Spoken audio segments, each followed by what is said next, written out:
Today, I'm going to demonstrate how to prepare Sudden Struck. Now, this is another coffee cocktail, so you're going to want to get your coffee ready, and you're going to have your coffee mug good to go.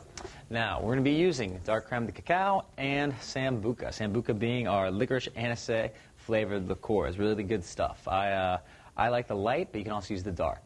So, we're going to be using one part of our dark creme de cacao to half a part of our Sambuca, or 2 to 1. The ratios are the same. So we're going to use a 4 count on our creme de cacao for an ounce. So 1, 2, 3, and 4. And a 2 count for half an ounce on our Sambuca. So 1 and 2.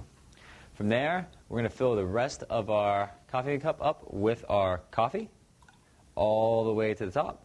So you got a really chocolatey, licorice flavored coffee going on. I personally recommend putting a layer of whipped cream over the top, maybe adding a cherry. You can put a little licorice stick.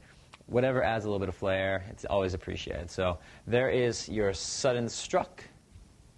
I'm sure you'll enjoy it.